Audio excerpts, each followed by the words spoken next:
It's time, not that time, right? But it's time to pull out this, my fermentation jar. This is full of kraut. Now, I worked with cabbage, fresh cabbage. I sliced it, diced it, chopped it, threw it in, put it in with that briny water, did the mountain math. Let's find out if this is gonna be delicious. Did everything come out all right? Let's find out. Off comes the lid. Now, if you remember, I put a little bit of cabbage in here, a little bit of carrot, purple cabbage, white cabbage, and I can see that my water is very purple, very purple. Now, this fermentation jar has a water lock on it to keep anything from getting in. So it has a lot of water around it. I'm just gonna remove some of that. And these I put fresh water in daily. I check them daily to make sure that they have water, because that keeps any flying insects, crawling insects from going in. Now, I see no yeast. This looks like it's absolutely perfect. Let me get a couple more paper towels. Don't go anywhere. All right, I've got one tiny little floater on the top. What are you doing there, little floater? But it looks good. I don't see anything that would say that this went bad. The smell is good, but I'm wondering, how did my cabbage turn out? Because I used a couple of little carrots, just a few, and I'm gonna get those glass weights out. All right, get this other one out. These are glass weights, love them because they're easy to clean up.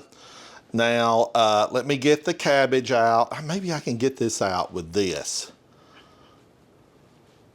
These are the leaves. If you watch that video, that's a beautiful color.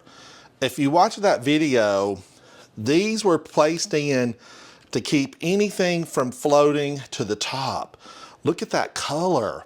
I mean, I could dye Easter eggs in this. It reminds me of beets. That is a kraut stalk with a little bit of cabbage on it. Now let's do the sniff test. Oh, it smells perfect.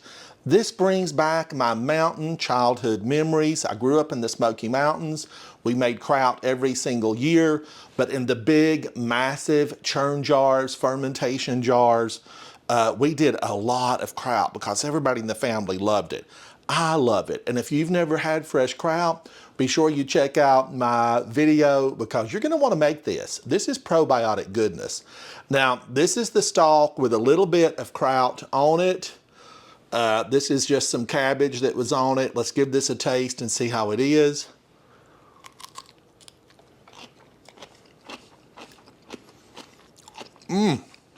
Oh my gosh. That is absolutely delicious. Just wait a minute. Wait a minute. I want another bite.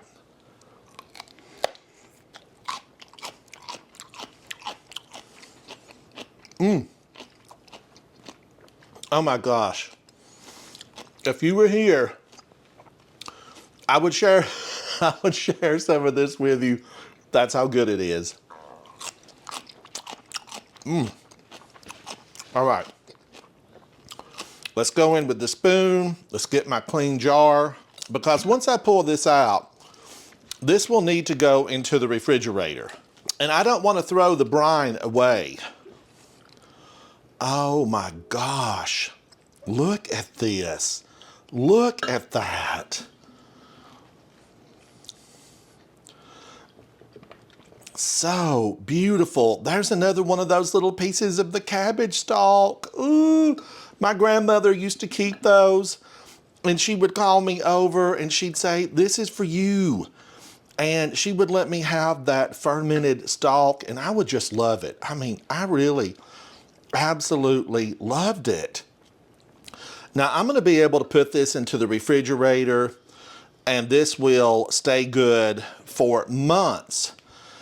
Check your FDA guidelines on how long you can keep kraut in the refrigerator, and this will continue to ferment, right? It will continue to get good. And this has a really good flavor, but I am gonna just eat some of this regular, you know, not the stalk, some of this regular.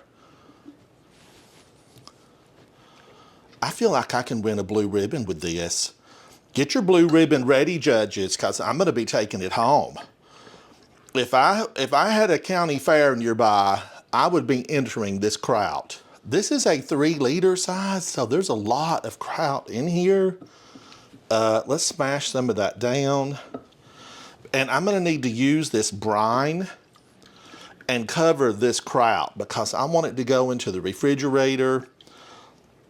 And if you've never had fresh kraut that's not been processed, meaning a heat process, it just is a whole different experience.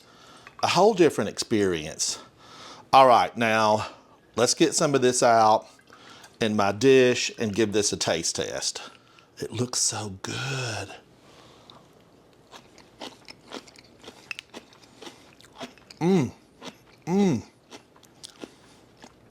This is crunchy, tangy. It has that tang that just can't be replicated. You can't get this unless you have fresh kraut that you fermented yourself or someone fermented for you. Check out my recipe. Don't hesitate to make this because it's worth it. It is so worth it. I'm going to cover that with brine. I'm going to pop it in my refrigerator. And in the future, you're going to see me serve this. I'm going to be making some buttermilk mashed potatoes. I want you to hang out and watch for that video. So come back, like, share, subscribe, pass these recipes on to your friends, but definitely come back and hang out with me. The buttermilk mashed potatoes will be coming up, and you will see me plate this kraut in some upcoming live streams. So I want to see you there. I'm Ransom. I need some friends in the kitchen, and I look forward to seeing you. Bye, bye. Thank you, viewers. You are appreciated. I'm going to eat all of this.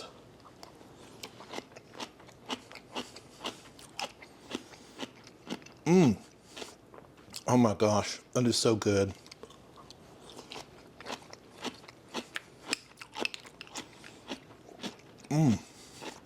The color on this. I'm going to have to serve this for Easter. So good.